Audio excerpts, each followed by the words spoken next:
Efésios 2, versículo 4 apenas.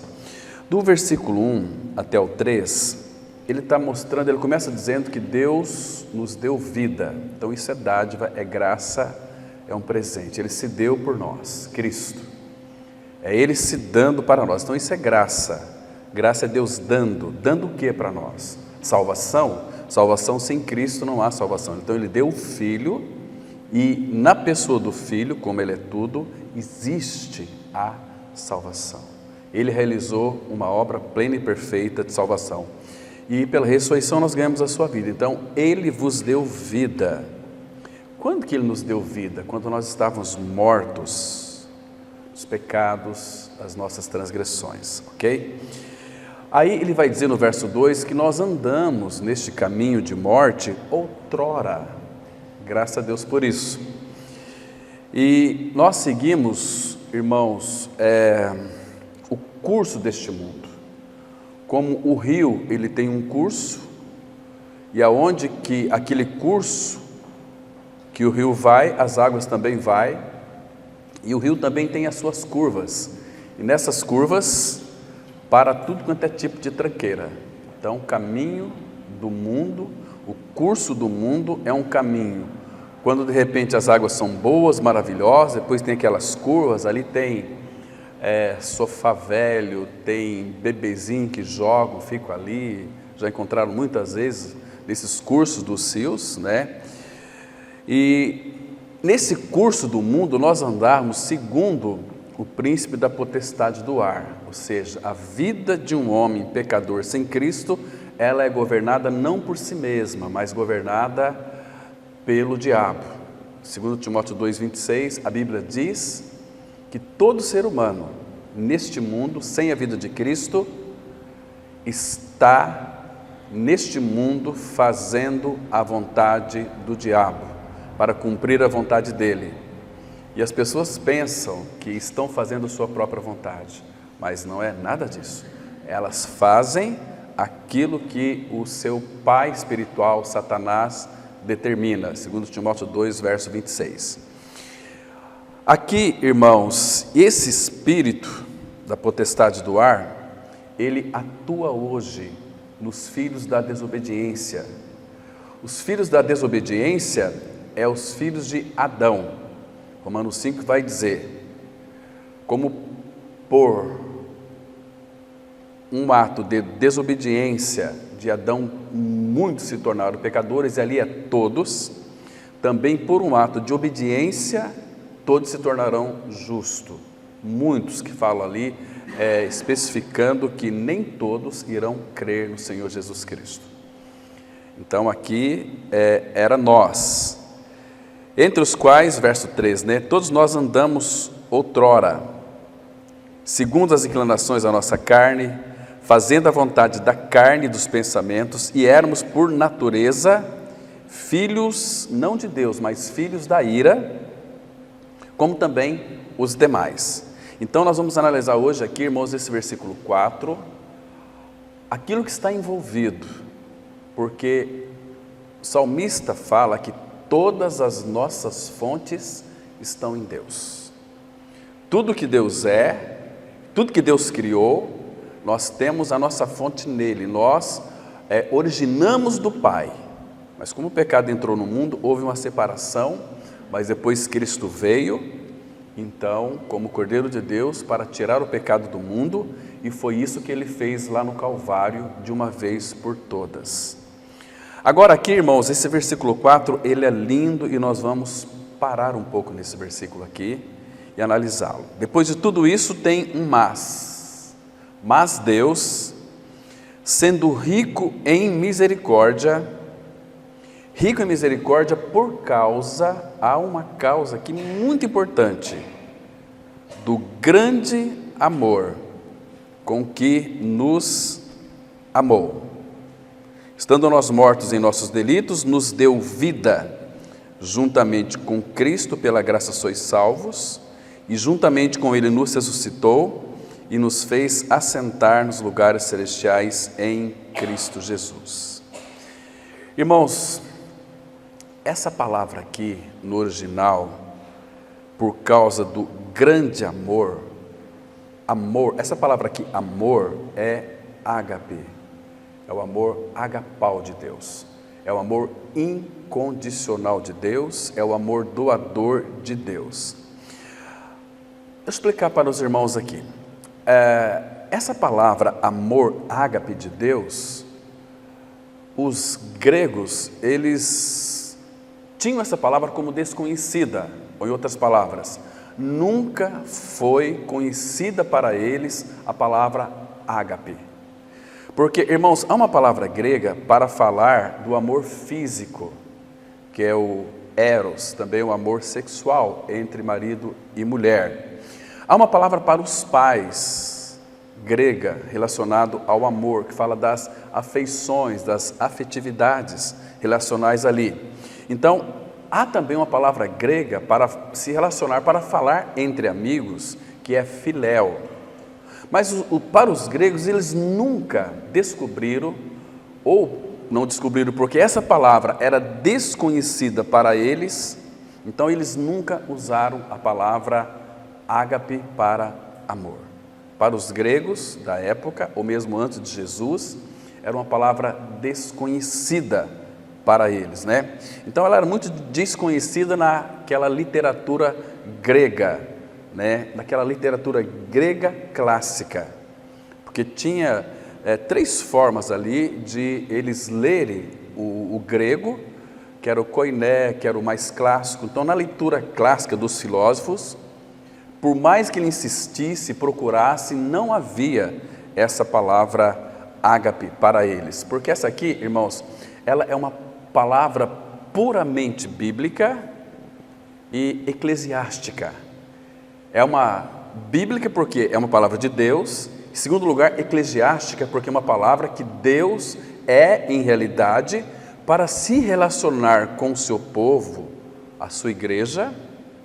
Então, é uma palavra ágape.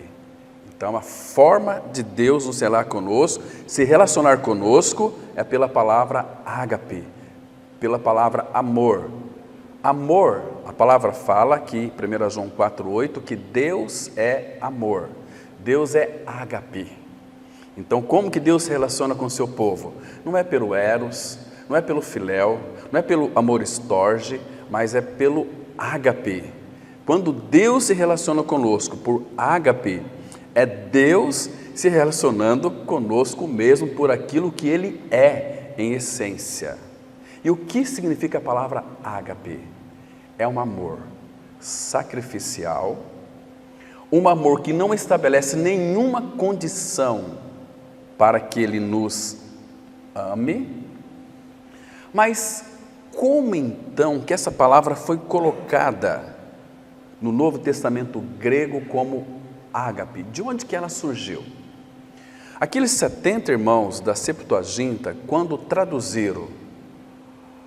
eles fizeram a tradução do hebraico para o grego, então eles colocaram essa palavra ágape, claro, que é inspirado pelo Espírito Santo. Mas o que é interessante nós sabermos, irmãos, todas as vezes que aparece a primeira menção de uma palavra no Antigo Testamento, essa palavra estabelece um princípio e que essa palavra percorre todas as Escrituras Sagradas. Por exemplo, amor ágape, quando é que ela aparece primeira vez na Bíblia? Nós sabemos que é em Gênesis, capítulo 22, quando Deus disse para Abraão: olha, me dá o teu filho aí, teu único filho a quem tu amas, amor. Percebe? Então, mais interessante que aqui, na Septuaginta, a primeira vez que a palavra ágape ela é mencionada como princípio é em Cantares, em Cântico de Salomão. Mas por quê? Porque para mostrar o relacionamento entre Cristo e a sua igreja, entre o nosso Deus e Pai e os seus filhos amados. Interessante isso, porque Cântico dos Cânticos fala deste amor relacional entre o Pai e seus filhos, entre Cristo e a sua igreja. Claro que Ele se entregou por nós incondicionalmente. Então, queridos, é muito interessante nós sabermos disso, que este amor ágape fala dessa relação espiritual de Cristo e a sua igreja baseada no amor ágape, no amor agapau de Deus. Então isso para nós, irmãos, traz uma segurança bastante firme, uma segurança que é divina, porque onde este amor, ele habita, o próprio Deus habitando, a palavra fala que este amor, que é um amor perfeito, que Deus é perfeito, e Ele é amor, e o amor dele é perfeito, habitando em nós, Ele lança fora todo o medo, porque o amor nos traz uma segurança muito grande, vamos dizer assim, uma segurança infinita.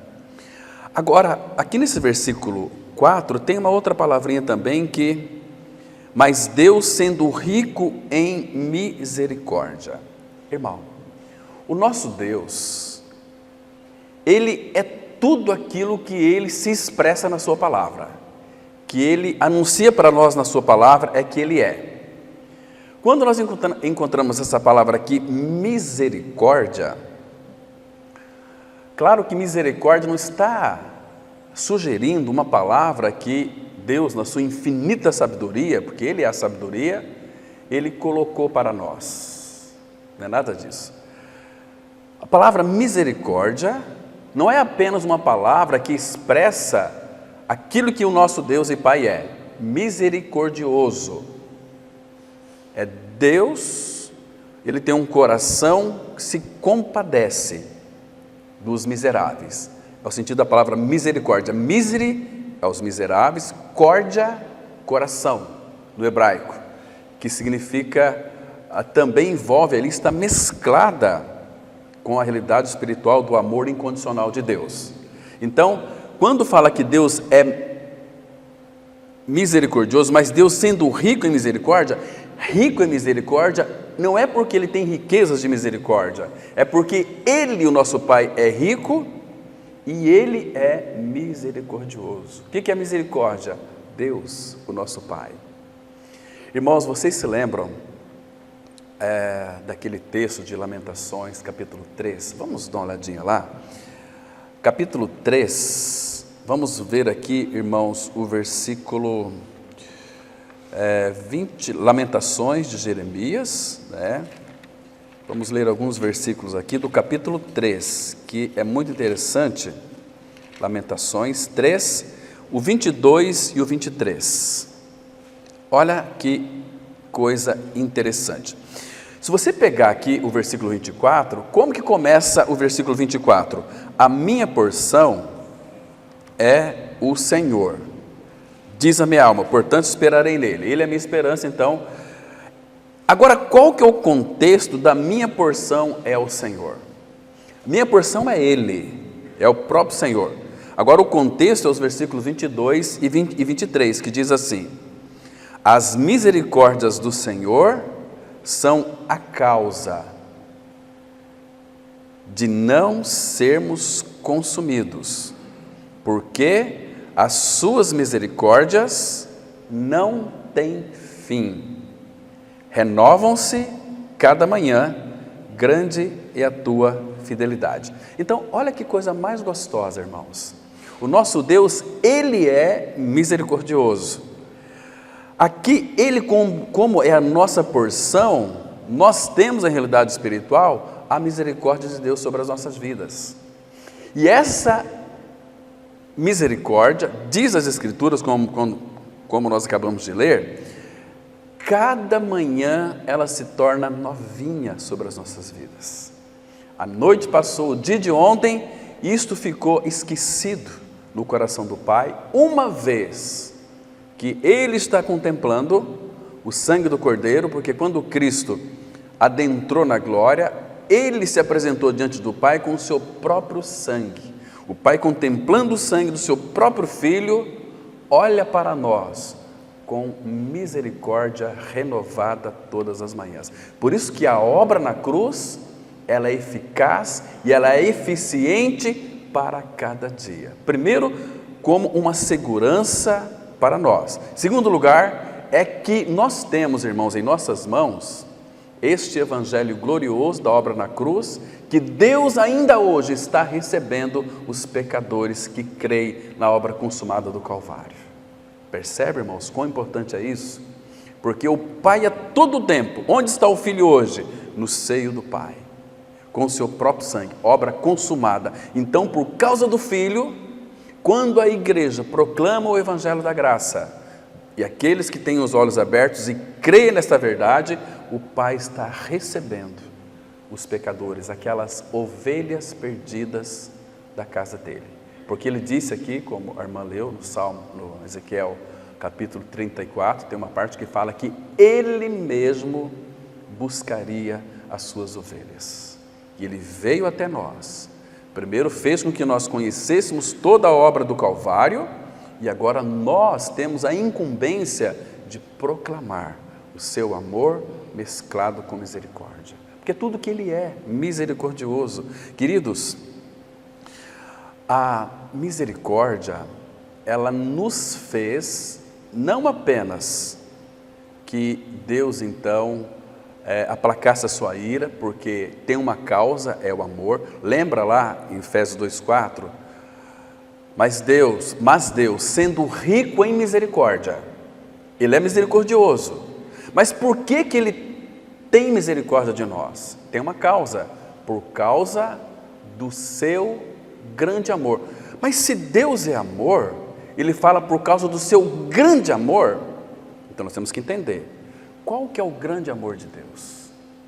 A palavra fala em Romanos 8, nos finais do versículo, que nem a vida, nem a morte, nem os anjos, nem potestades, nem tribulações, nem o porvir, as coisas do porvir, nada poderá nos separar do amor de Deus que está em Cristo Jesus.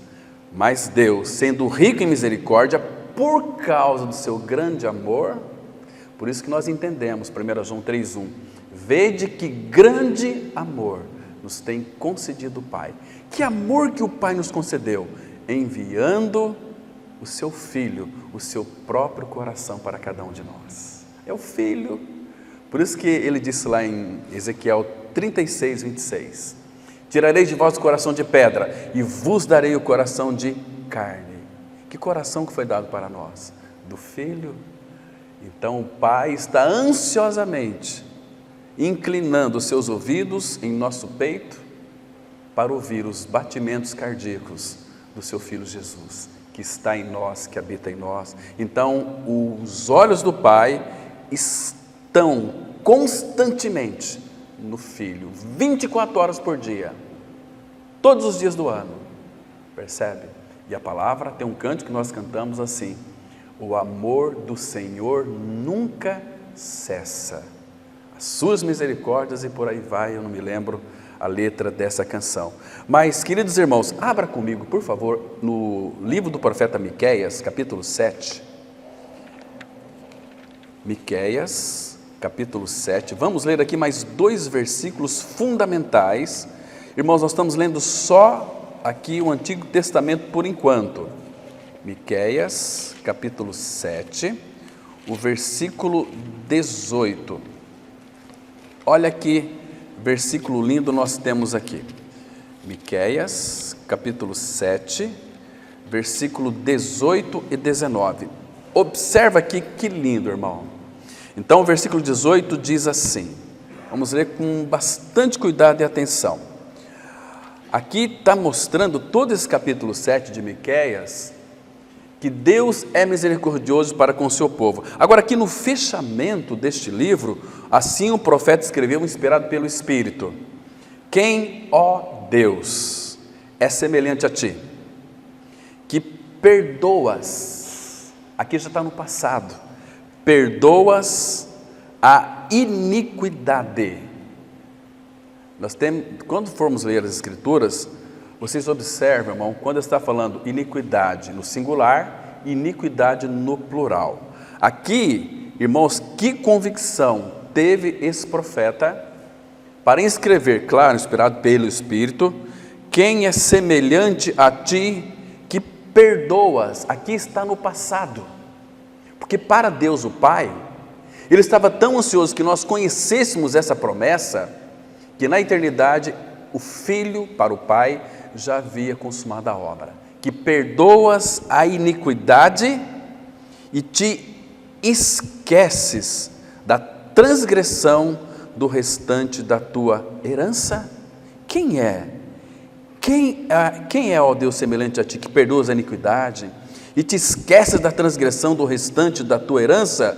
O Senhor não retém a sua ira para sempre, porque tem prazer na misericórdia. Então, Ele tem prazer em si mesmo em dispensar a sua misericórdia para cada um de nós. E o 19 diz assim: tornará a ter compaixão de nós, pisarás aos pés as nossas iniquidades e lançará todos os nossos pecados nas profundezas do mar. A gente poderia até acrescentar aqui, colocaria uma plaquinha: proibido pescar, não pesca. Queridos, Ele iria lançar os nossos pecados onde? Nas profundezas do mar.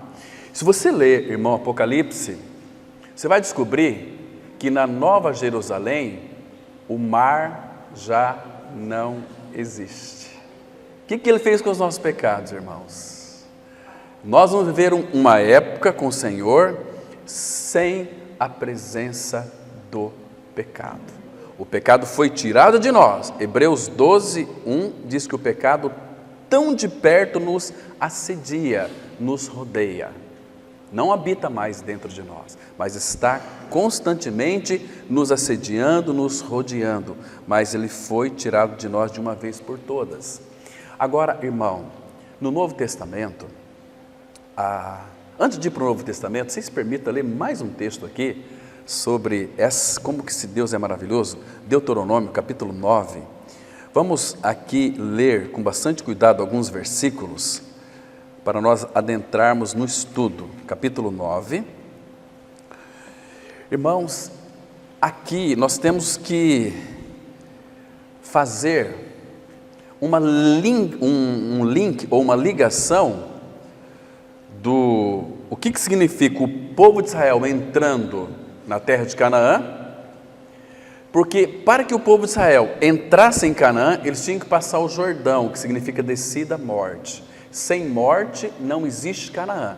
Canaã é uma figura da pessoa de Cristo, aquela terra que tem muitas coisas ali, fala da plenitude de Cristo.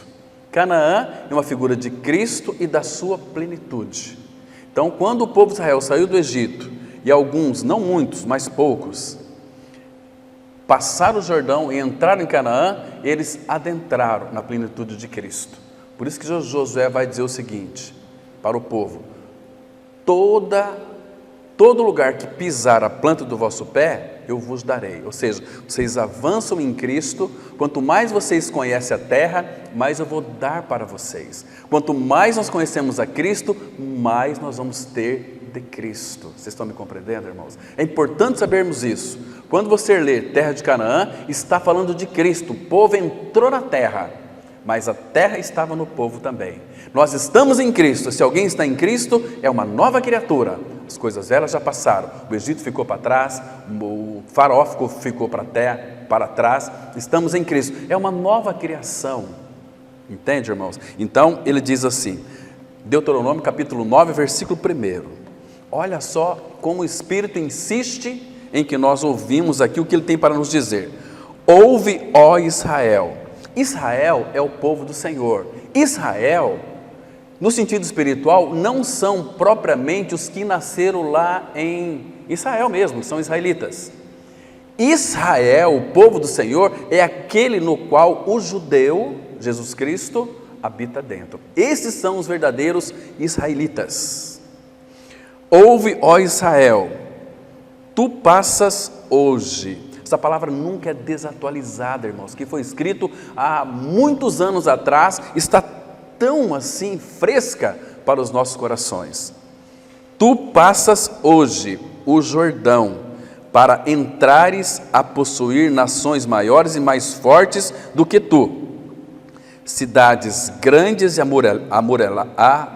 amuralhadas até os céus, povo grande e alto, filho dos Anaquins, que tu conheces e de que já ouvistes.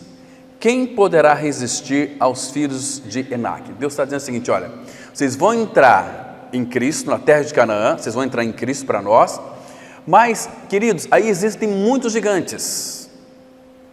Tem aí os filhos de Enaque, gigantes. Quando nós nascemos de novo, nós entramos em Cristo, estamos em Cristo, mas estamos neste mundo, temos muitos gigantes ainda, irmãos.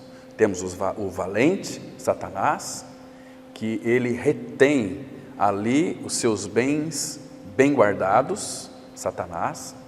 É a mesma história, a mesma alusão.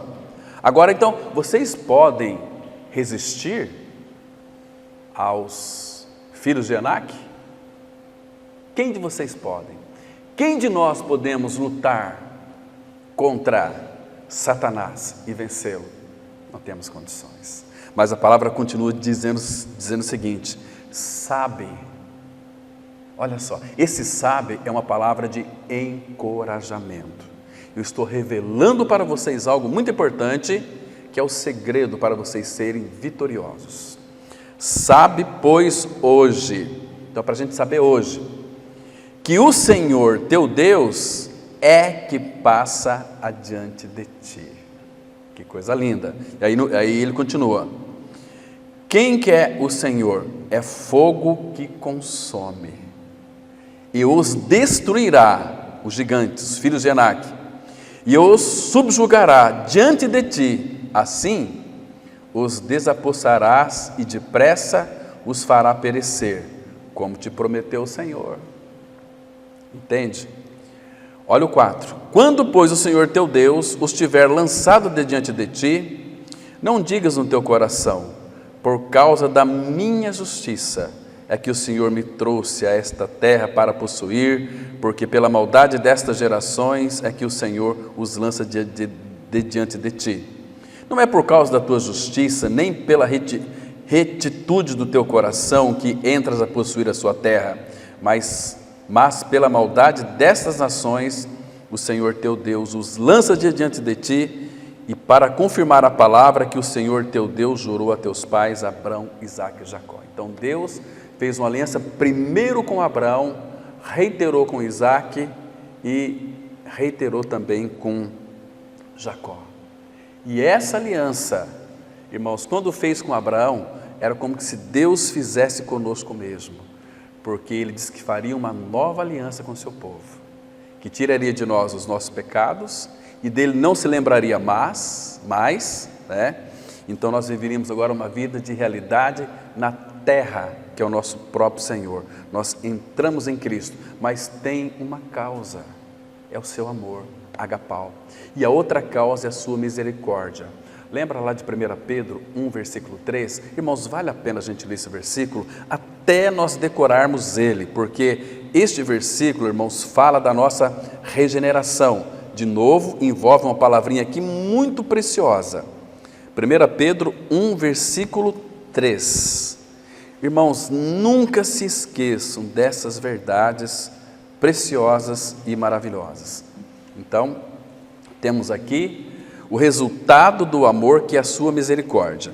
Olha só, 1 Pedro 1, versículo 3, a palavra fala assim: bendito Deus e Pai de nosso Senhor Jesus Cristo, que, segundo a sua muita misericórdia, o sentido aqui é algo inesgotável, as suas misericórdias não têm fim, se renovam a cada manhã. Segundo a sua muita misericórdia, nos gerou, nos regenerou. O que é regenerar? Gerar de novo, nascer de novo, lhe dar uma nova vida, um novo coração, uma nova realidade, uma nova entidade espiritual, que é o próprio Senhor habitando em nós. Nos regenerou para uma viva esperança, mediante a ressurreição de Jesus Cristo dentre os mortos. E por aí vai, irmãos, muita riqueza temos aqui nesta carta do apóstolo Pedro. Primeira carta, vai tratar da salvação da alma, mas sempre com o amor de Deus manifestado em nós. Irmãos, este amor de Deus é um amor tão maravilhoso, que o dia que você começar a desfrutar deste amor, você vai perceber que o quanto você é amado, quanto você é amado. Claro que o Senhor sempre insiste conosco, uma vez que temos este amor, é para nós amarmos uns aos outros. Estão me compreendendo?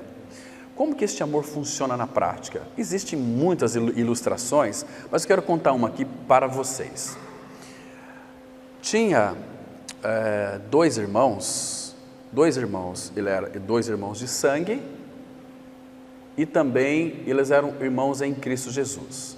Então eles trabalhavam na lavoura, cultivavam a terra, e dali vinha toda a sua subsistência diária para eles, né? Mas aquele irmão mais velho, algum dia ele conheceu uma moça e se casou. Então eles moravam distante um do outro, mas na mesma propriedade.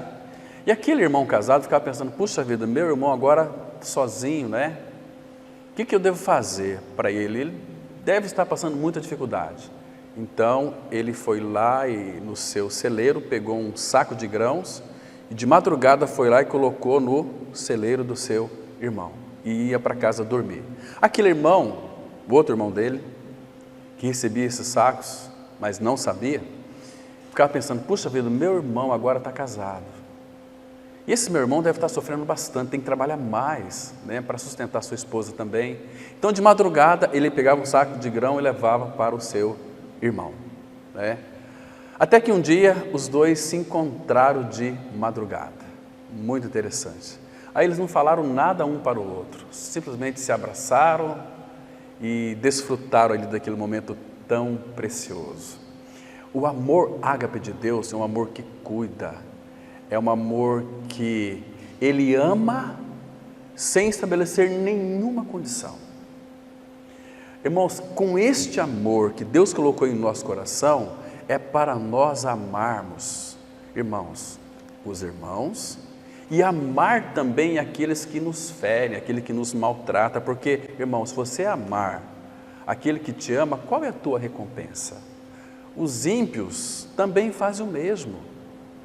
Jesus diz, amai os vossos inimigos, porque essa palavra agapau, essa palavra amor de Deus, é a única arma que nós temos para derrotar os nossos inimigos. Não que nós os temos como inimigos, mas eles, por serem inimigos de Deus, como nós também o éramos, com este amor é que nós vamos conquistar o coração de cada um deles.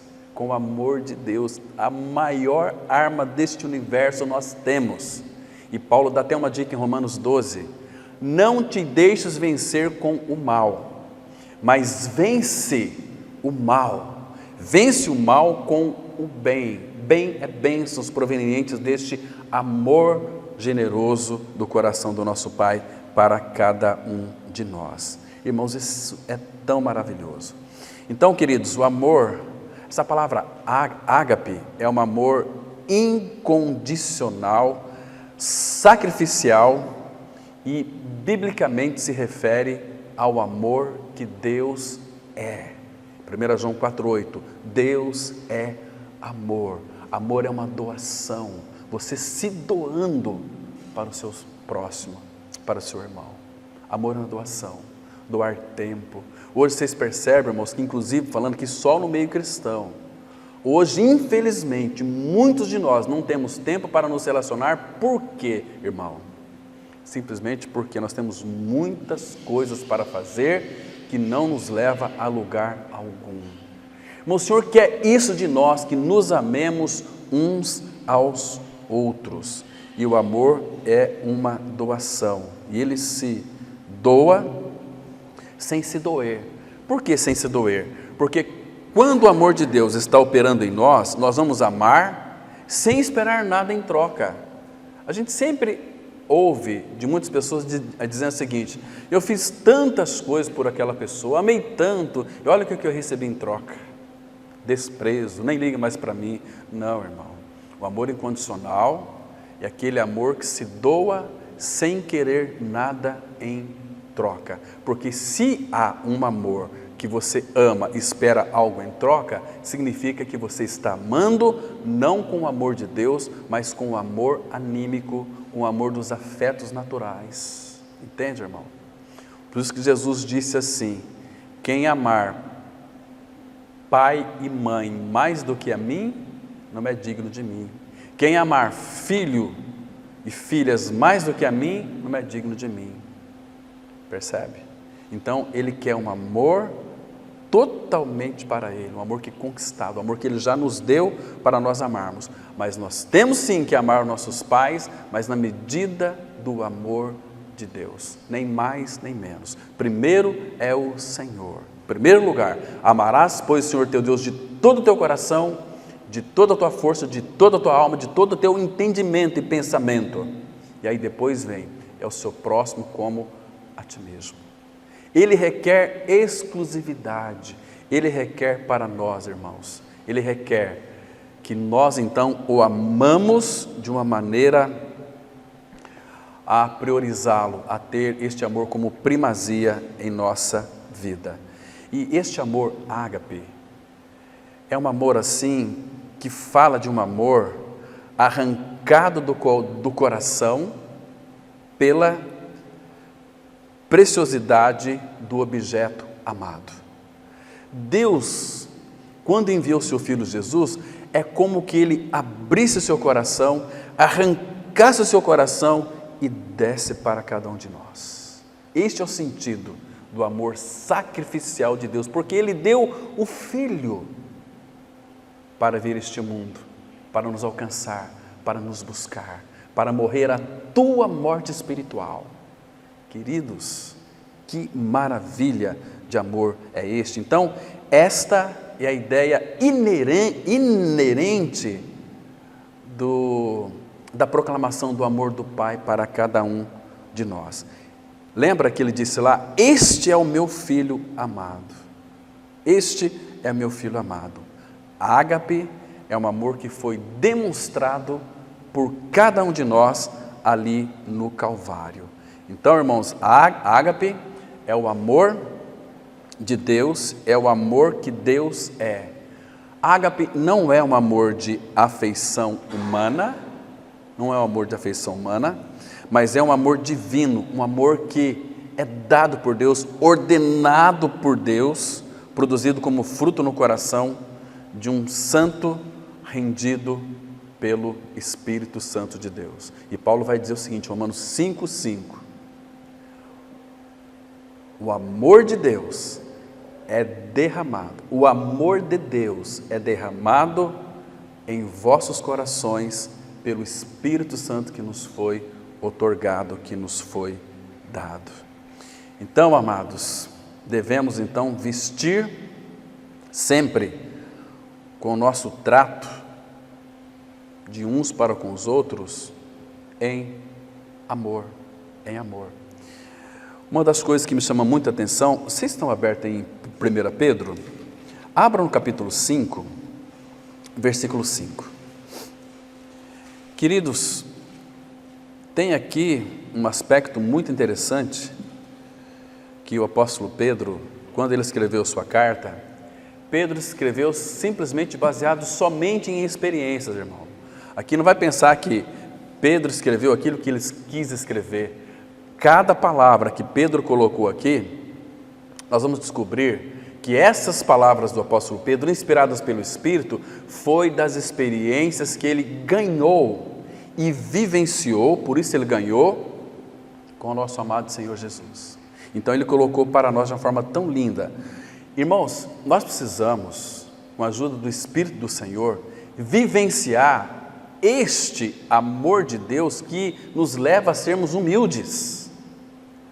Pela formação do amor de Deus em nós, Cristo, cada vez mais que este amor, ele é Cada vez mais que Cristo ele é formado em nós, o amor de Deus vai aumentando. E Paulo fala em Filipenses 1:9, a minha oração é que o vosso amor aumente mais e mais. É que a vida de Cristo vai se ampliando dentro de vocês. E vocês vão crescendo em amor, conhecendo o amor, vivenciando o amor. Como Pedro, ele colocou aqui, no trato de uns para com os outros. Não é um imperativo aqui para que nós amemos uns aos outros, como Deus em Cristo vos amou? Agora, olha o versículo 5, ele diz assim: rogo igualmente aos jovens, sede submissos aos que são mais velhos. Aqui, irmãos, presta atenção. Aqui, jovens, aqui é meninos. Passou da adolescência espiritual. Nós, nesse sentido aqui, esse tempo atrás, o irmão Stephen Kong, e tem uma mensagem que foi depois escrita, ele referindo a esse texto, ele diz o seguinte, que jovens aqui, queridos, são aquelas crianças espirituais que passaram da adolescência, entraram na juventude espiritual, estão caminhando para o crescimento espiritual, então por isso que é jovens. Rogo igualmente aos jovens, sede submisso aos que são mais velhos. Outros sim, no trato de uns com os outros. Aí aparece uma palavrinha aqui, cingindo-vos. Irmãos, essa palavra cingindo-vos, aqui no Novo Testamento, ela é única, não existe mais palavra cingindo no sentido original. Tem outras palavras aqui, cingindo, mas não essa raiz aqui que Pedro está dizendo. Essa palavra aqui, cingindo, sabe o que ela significa? Cingindo todos de humildade. Literalmente, no grego significa colocar um avental de escravo. Cingindo-vos de toda a humildade. Então, queridos, onde foi que o apóstolo Pedro viu isto? Se todas as experiências que Pedro vivenciou, ele relatou aqui. Uma delas foi quando ele estava naquele barco, Jesus disse, passemos do outro lado, e veio um grande temporal, e o barco quase que afunda. Então Pedro foi falar com o Senhor, Senhor, o Senhor não se importa? Vamos morrer. Então o Senhor acalmou o vento, acalmou aquela tempestade, e houve-se grande bonança. Então Pedro, ele entendeu que quando ficarmos ansiosos, devemos lançar ao Senhor toda a nossa ansiedade, porque Ele tem cuidado de nós. Então aqui, irmãos, quando foi? Por que Pedro então está dizendo isso para nós aqui? No trato de uns para com os outros, cingi-vos de toda humildade. Quando vocês for tratar com o irmão e com a irmã, cinge o avental de humildade. Irmãos, onde que Pedro viu isso? Qual foi a experiência vivenciada por Pedro nesse sentido aqui? Claro que em João capítulo 13, versículo 4. Quando, imagina só aquela fila ali de discípulos, talvez Pedro estava no penúltimo, último lá, então o Senhor tirou a roupa de cima, vestiu aquele avental de humildade, criador deles, pegou a toalha e começou a lavar os pés dele. Imagina só o Senhor vindo, lavando o pé de Mateus, Tomé, etc, tal, até que de repente, quando chegou em Pedro, ele arrepiou. Fala, Senhor, tu jamais me lavarás. Se você, Pedro, não deixar eu te lavar, você não tem parte comigo. Imagina a cena, irmãos. Então aquilo para Pedro foi algo profundo. Então no trato de uns para com os outros, vistam o avental de escravo, de humildade. Percebe, irmãos? Nunca se levanta contra o seu irmão, por mais errado que ele esteja. Irmãos, o Senhor Jesus Cristo nunca apontou o seu dedo para nós, nunca disse que iria nos castigar por isso e por aquilo. Ele vai nos disciplinar sim, e precisa nos disciplinar, e graças ao Senhor por isso, porque Ele é um Deus amoroso, um Deus que nos ama, um Deus que cuida de nós, e pelo fato de Ele nos amar, Ele vai nos corrigir. Então lembre-se, quando você percebe que aquela pessoa não gosta muito de você, vista este avental de escravo e se prostra. Olha, eu não sei o que eu lhe fiz, mas se eu lhe fiz algo que lhe ofendeu, me perdoa. Eu quero viver uma vida de uma vida reconciliada contigo, uma vida pacífica contigo, porque quando eu vejo e percebo que você tem alguma mágoa a meu respeito, isso me aflige, isso me faz eu sofrer. Então eu quero viver uma vida totalmente amigável, amigável que vem do AM, do agapau, quando Jesus fala assim, que ninguém tem maior amor do que esse, de dar a vida pelos seus amigos. Amigos ali é AM, do ágape. Amigos, eu amo os meus amigos com amor divino. E este amor divino é um amor sacrificial. É um amor que leva até as últimas consequências em favor do objeto amado, da pessoa amada. Este é o amor de Deus, irmãos, que nós temos em nós. Mas o problema nosso é que nós estamos tão mesclados com, ou seja, perdão aqui, nós estamos vivendo uma vida tão almática.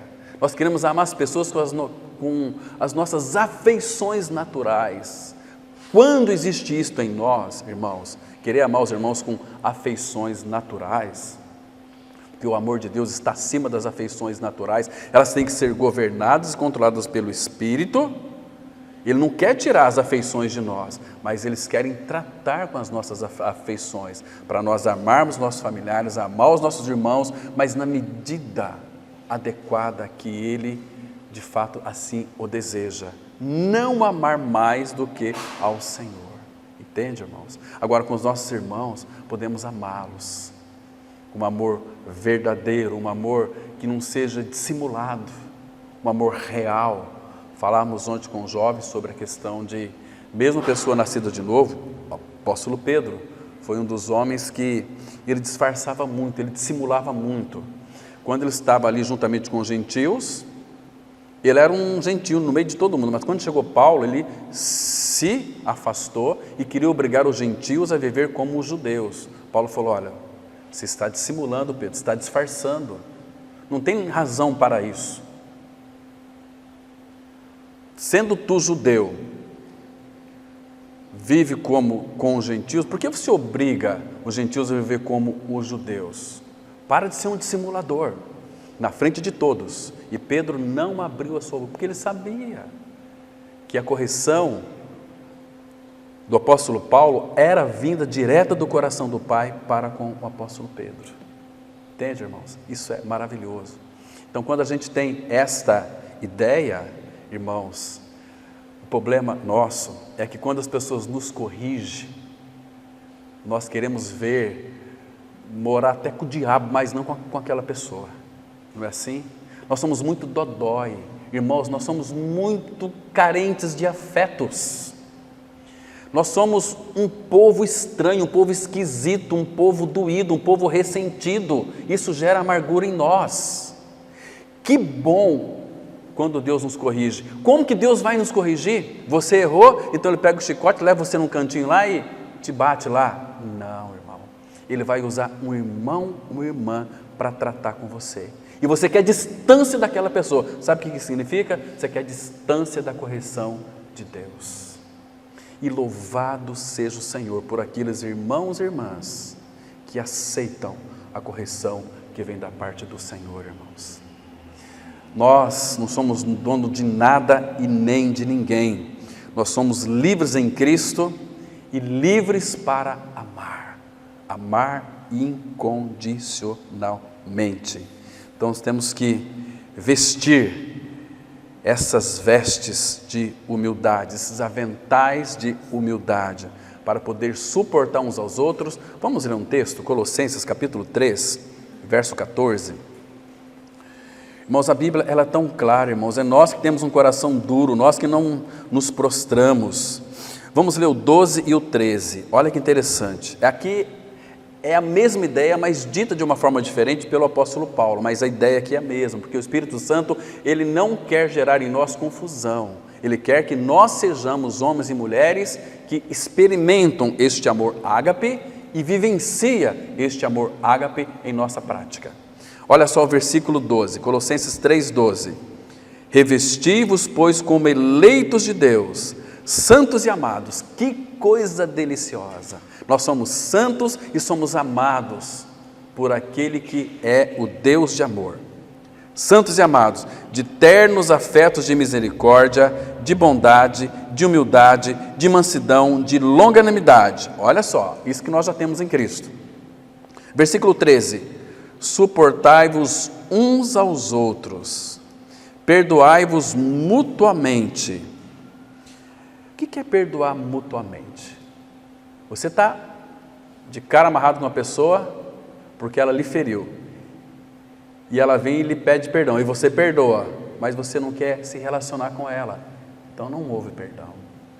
Quem perdoa, irmãos, isso é muito claro, se são irmãos em Cristo, se são filhos de Deus, quem perdoa vai viver junto. O perdão é para romper aquilo que nos separava, para vivermos juntos. Eu conheço, irmãos, muitos daqueles que se dizem cristãos e que perdoaram, dizem que perdoaram, mas não querem viver juntos. Isso não é perdão de Deus. Imagina só então, vamos colocar aqui. Ai, Senhor, eu estou aqui no inferno, sofrendo, Senhor, me perdoa. Tá bom, filho, você está perdoado, fica aí perdoado, mas você fica aí no inferno, eu estou aqui na glória. Será que esse é o perdão de Deus, irmão? Não. O perdão de Deus é para... Por que Ele nos perdoou? Para nós estarmos em Cristo e Cristo em nós. Por que eu perdoo o meu irmão? Para mim estar e viver e caminhar junto com o meu irmão. Aqueles que acham que não é assim, eles levantaram um conceito totalmente esquisito e estranho, estão aí recebendo os dardos inflamados do maligno. Satanás colocou uma cunha e eles acham que também eu perdoei, mas eu não vou mais conviver com aquela pessoa, ela lá, eu aqui. Isso não é perdão de Deus. Essas pessoas irão sofrer, são pessoas que vai sempre demonstrar amargura, raiva, ira, insatisfação. Perdoa, você foi perdoado, perdoa e tenha comunhão com seu irmão, porque Cristo é a vida dele e Cristo é a sua vida. Mas eu não quero caminhar com esse irmão. Tá, vocês dois vão morrer? Será que vocês vão para o céu? Fico pensando assim, bom, eu perdoei aquela pessoa, mas ela diz que me perdoa, mas não quer ter relacionamento comigo, e vamos para o céu nós dois. Será que vai ter um lugarzinho lá para mim especial? Você não quer viver com essa pessoa aqui? Fica lá então, só se for lá no inferno, porque na glória não vai entrar. Já está aqui. Quem foi perdoado e não perdoa, vive uma vida sôfrega, vive uma vida totalmente vazia, vive uma vida totalmente numa irritação, dá coice em todo mundo, tio, avó, cachorro, pai, mãe, sogro, nora, é uma pessoa insuportável, não dá para se conviver. Satanás está cauterizando a mente. Então quando a coisa começa a pesar mesmo, então vamos ouvir a palavra. E sai depois de uma comunidade, todo satisfeito, né? Mas nos bastidores, nos porões do coração tem muita amargura, tem muito ressentimento. Isso está acabando com a vida de muitos daqueles que conhecem a verdade do Evangelho da Graça. E eles querem ser curados? Não querem ser curados. Amar cura ou amargura? Quando coloca a cruz mesmo, de fato, amar cura. Por isso, irmãos, quando eu vou começar de hoje em diante, os atendimentos têm sido muito assim, uma vez só, e olha, você quer ser curado mesmo? Então, este é o processo. Se você não quiser ser curado, eu não vou perder tempo com quem não quer, não. Se Deus não é assim, até em oração. Quantas vezes pessoas, eu tenho muita dificuldade, irmãos, falando sinceramente, pastor Cláudio, ora pelo meu filho, e eu não vou orar. Se eu conhecer a pessoa, não vou orar, porque eu vou estar perturbando Deus, o Pai. Ele não quer isso. Meu filho é um perverso, um perverso, um rebelde, etc. Não quer o Senhor. A Bíblia diz assim, olha só, em Jeremias 7, verso 16, às vezes a gente fica perturbando a Deus, o Pai, irmãos, com homens e mulheres que não querem nada com Ele. Olha só aqui.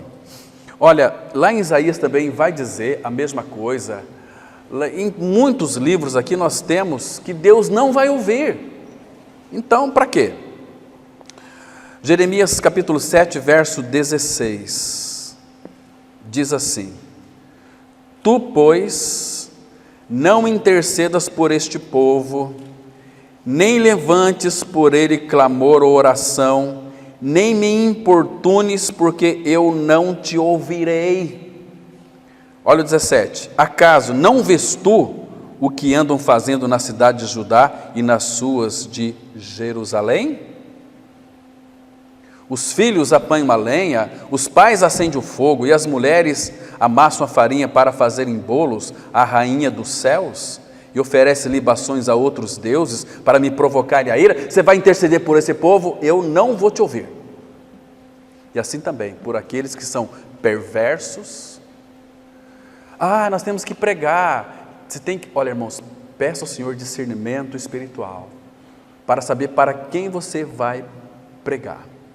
Esse tempo atrás eu fiquei pensando assim, eu estava fazendo uma caminhada, eu e a minha esposa já no entardecer, 5h30, e fomos num bairro lá, e então era um feriado, e tinha ali uns veículos, umas caminhonetes, e rapazes e moças dobraram assim a tampa de trás da caminhonete, sentaram ali, estava formando um narguile, tomando cervejas. Eu fiquei pensando, se eu chegasse agora e falasse o seguinte: olha, eu posso pregar para vocês a palavra de Deus, vocês querem ouvir? O que vocês acham que eles iriam responder para mim? Não, irmãos, não querem. Irmãos, por isso que não devemos viver uma vida mesclada com este mundo. Este mundo é maravilhoso, as amizades são preciosíssimas, são pessoas queridas, mas são mundanas, e a palavra fala para a gente não se associar com esse tipo de gente, porque eles vão corromper o nosso coração. Nós vamos ficar com o coração dividido, com dúvida. O que é dúvida? Duas vias. Eu não sei se eu vou para cá ou para cá. Eles são muito legais, eu não posso deixá-los. O que a Bíblia diz, irmãos? Deixe, sai do meio deles. Deixa eu citar para vocês um texto aqui, fazendo uma breve digressão. 2 Coríntios capítulo 6. Olha o que a palavra fala. Irmãos, eu não sei, eu saí um pouquinho do ágape aqui, mas eu precisava de falar isso aqui, que está queimando o meu coração, e se eu não falo, ia morrer, dá um infarto, mas eu vou falar para não morrer ainda. Então, diz assim, o versículo 14, 2 Coríntios 6, verso 14, olha o que a palavra de Deus está dizendo: não vos ponhais em julgo desigual com os incrédulos.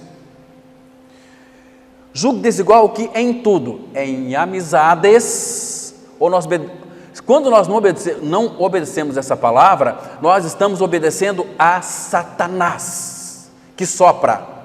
Você vai deixar os teus amiguinhos, as tuas amiguinhas? Sim. Você crê no Senhor? Não. Olha, não dá para mim caminhar junto contigo. Batmani estava em um trem, aí estava aquele pessoal jogando ali baralho, faltava um, falou: ô moço, como é que você chama? Batmani, venha jogar conosco aqui. Eu não posso. Por que você não pode? Essas mãos não são minhas. Como não são tuas? Está aí no teu corpo? Não, elas estão a serviço do meu rei Jesus, então eu não posso jogar baralho junto com vocês. Está vendo, irmão?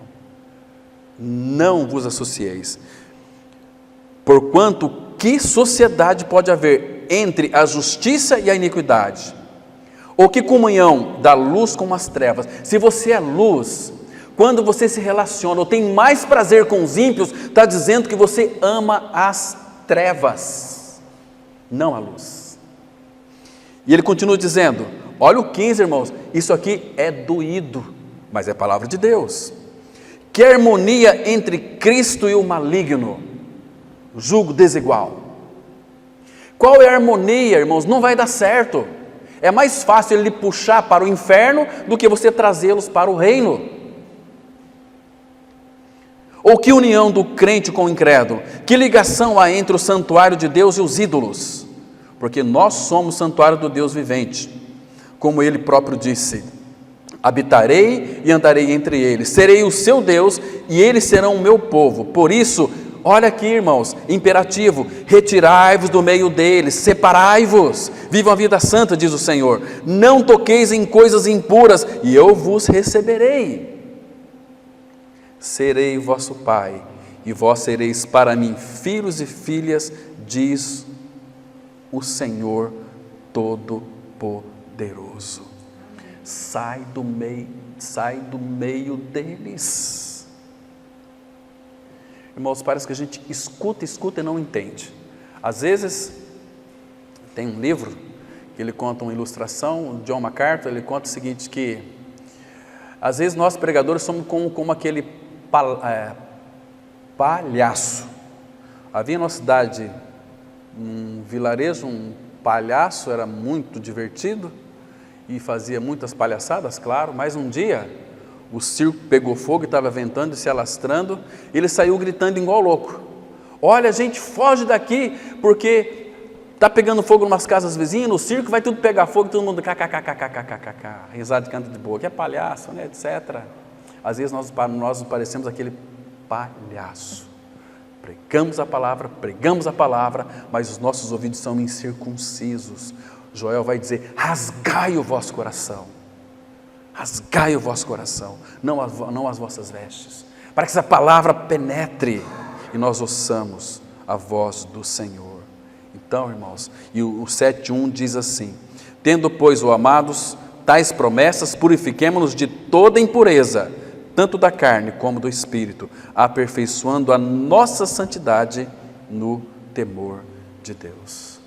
Irmãos, como nós precisamos que o Senhor faz pelo seu Espírito uma obra cirúrgica em nossas vidas, removendo as escórias, para que então nós sejamos homens e mulheres de uma coisa só, como foi o apóstolo Paulo: uma coisa faço, esquecendo-me das coisas que para trás ficam e avançando para que diante de mim estão. O problema não está em Deus, está em nós, que nós não queremos viver uma vida aos pés do Senhor.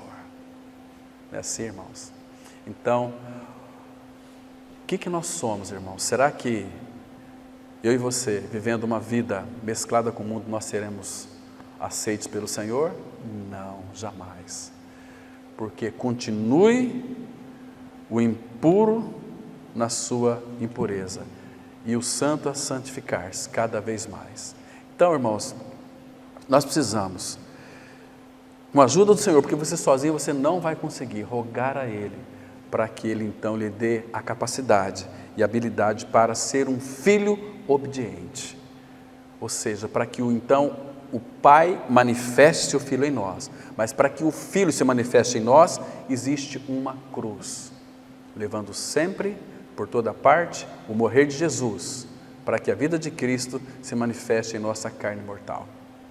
Algum tempo atrás, o irmão aqui, está aqui, o irmão Gabriel está aqui, ele presenciou, nós fomos em um aniversário de um colega meu, gosto muito dele, e foi lá no Quebra-Coco, nós fomos lá.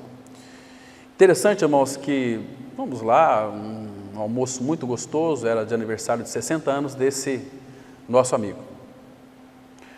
E o pessoal tomava cerveja, etc. Nós ficamos ali, eu e a Adriana, e comemos, tomamos nosso refrigerante, mas, irmãos, estava repleto aquele salão de pessoas, mas aí falaram o seguinte: olha, eu queria que o irmão Cláudio viesse aqui para fazer uma oração e trazer uma palavra.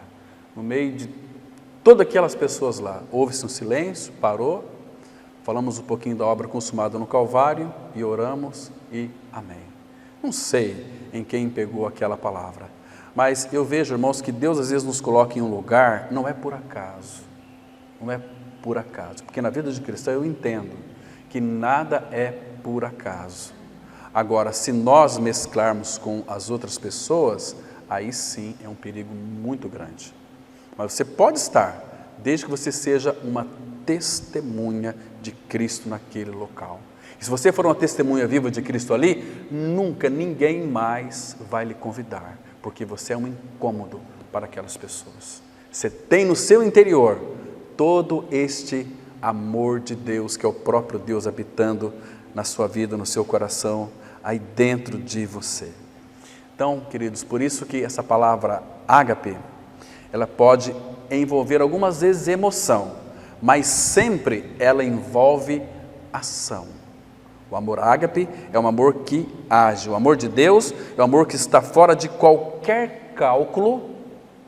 É o amor que nunca pode ser medido. Lembra lá de Malaquias 1:2? A palavra fala assim, olha, eu vos tenho amado, diz o Senhor. E quando ele ama, é um amor fora de medida. Aquele povo não reconhecia o amor de Deus. Em que o Senhor tem nos amado? Nós não estamos percebendo que o Senhor nos ama por tudo que está acontecendo. Nós, irmãos, confundimos o amor de Deus com as circunstâncias. Por isso que é bom ter um entendimento claro da palavra. Estamos vivendo neste mundo e vai ficar cada vez pior. Crises e mais crises, e epidemias, é o princípio das dores. O Senhor está à volta. Agora, um detalhe importante, não confunda as circunstâncias com o amor de Deus. Vamos estar neste mundo, o amor dele não pode ser mudado, nem calculado por você. Não importa a crise que nós iremos enfrentar, nós somos filhos amados do Pai, nós somos um povo separado pelo Senhor, para o Senhor. Então, irmãos, você vai passar por muitas dificuldades, mas nunca se esqueça que você é amado do Pai com um amor incondicional. E o amor de Deus não se contenta em dar para mim, para você, quinquilharias. Ele não se contenta, Ele vai nos dar. É um amor que é nos dado à custa de um sacrifício, porque Ele nos deu o seu sangue, vida, tudo para mim e para você. Irmãos, foi assim quando o Pai entregou o seu Filho. Deixa eu ler o último texto para vocês aqui, Efésios, capítulo 5, versículo 2, Efésios 5, verso 2. Aqui, irmãos, quando fala andar em amor, e andar no amor que Ele já colocou em nossos corações. Efésios 5, verso 2, que diz assim, olha, eu vou ler um também que é interessante.